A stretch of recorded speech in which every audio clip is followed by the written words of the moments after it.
Hi friends, welcome to Abi's vlogs. ഞങ്ങളുടെയൊക്കെ ചെറുപ്പകാലത്ത് അമ്മമാർ ഏത്തയ്ക്ക അടുപ്പിലിട്ട് ചുട്ട് തരുമായിരുന്നു. അത് നല്ല ടേസ്റ്റി ആയിരുന്നു, അതുപോലെ ഹെൽത്തിയുമായിരുന്നു. എന്നാൽ ഇന്നിപ്പോൾ അടുപ്പും തീയും ഒന്നും ഇല്ലാത്തതുകൊണ്ട് ആരും ഏത്തയ്ക്ക ചുട്ട് കഴിക്കാറില്ലല്ലോ.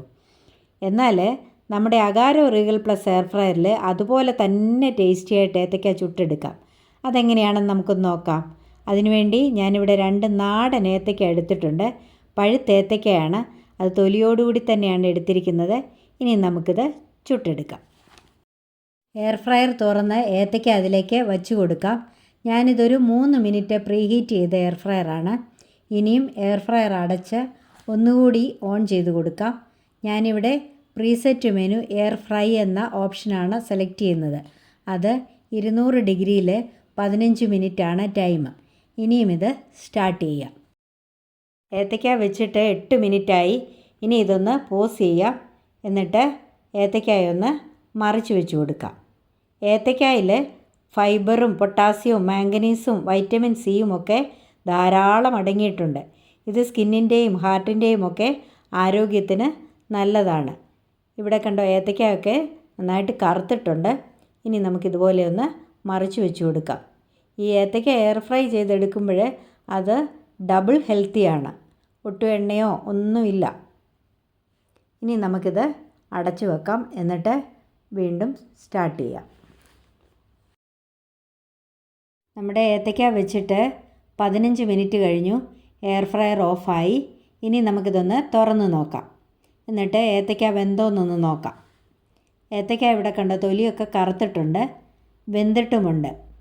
എങ്കിലും ആ കനലിൽ ചുട്ടെടുത്ത് അതേ ടേസ്റ്റ് കിട്ടണമെങ്കിൽ അല്പം കൂടി ഇതാകണം. അതിനുവേണ്ടി ഇത് ഒന്നുകൂടി ഒന്ന് ഓൺ ചെയ്യാം. എന്നിട്ട് പ്രീസെറ്റ് മെനുവിൽ ബ്രോയിൽ സെലക്ട് ചെയ്തുകൊണ്ട് 220 ഡിഗ്രിയിൽ ഒരു 5 മിനിറ്റ് കൂടി നമുക്കിതൊന്ന് വയ്ക്കാം. സമയം ഇവിടെ കഴിഞ്ഞു.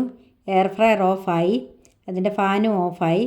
പ്രത്യേകം എയർ ഫ്രയർ യൂസ് ചെയ്യുമ്പോൾ ശ്രദ്ധിക്കേണ്ട ഒരു കാര്യം, അതിൻ്റെ ഫാൻ ഓഫായിട്ട് വേണം അത് തുറക്കാനായിട്ട്. ഇനി നമുക്കിത് തുറന്ന് ഏത്തയ്ക്ക റെഡിയായോ എന്നൊന്ന് നോക്കാം. ഏത്തയ്ക്ക കണ്ടോ, നല്ല റെഡി ആയിട്ടുണ്ട്. തീക്കനലിൽ ചുടുന്ന പോലെ തന്നെ ഇതായിട്ടുണ്ട്. അതേപോലത്തെ മണവുമാണ്.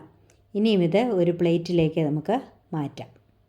ഞാനിവിടെ 200 ഡിഗ്രിയിൽ 15 മിനിറ്റും 220 ഡിഗ്രിയിൽ 5 മിനിറ്റും ടോട്ടൽ 20 മിനിറ്റാണ് ഇത് ചുടാനായിട്ട് എടുത്തത്.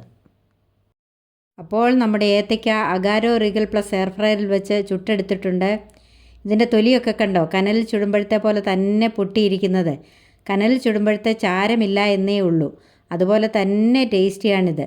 ഇത് ചുടാനും വളരെ ഈസിയാണ്. അപ്പോൾ ഇതുപോലെ എല്ലാവരും ഒന്ന് ട്രൈ ചെയ്ത് നോക്കണം. എന്നിട്ട് എൻ്റെ വീഡിയോ ഒന്ന് ലൈക്ക് ചെയ്യണം, കമൻറ്റ് ചെയ്യണം, എല്ലാവർക്കും ഒന്ന് ഷെയർ ചെയ്ത് കൊടുക്കണം. സബ്സ്ക്രൈബ് ചെയ്യാത്തവരുണ്ടെങ്കിൽ ഒന്ന് സബ്സ്ക്രൈബ് ചെയ്ത് തന്നെ ഒന്ന് സപ്പോർട്ട് ചെയ്യണേ. ഇതുവരെയും എനിക്ക് തന്ന എല്ലാ സപ്പോർട്ടിനും നന്ദി. തുടർന്നും എന്നെ സപ്പോർട്ട് ചെയ്യണം. ഇനിയും മറ്റൊരു നല്ല വീഡിയോയുമായി കാണാം. Till then, bye bye, take care, thank you all, love you all.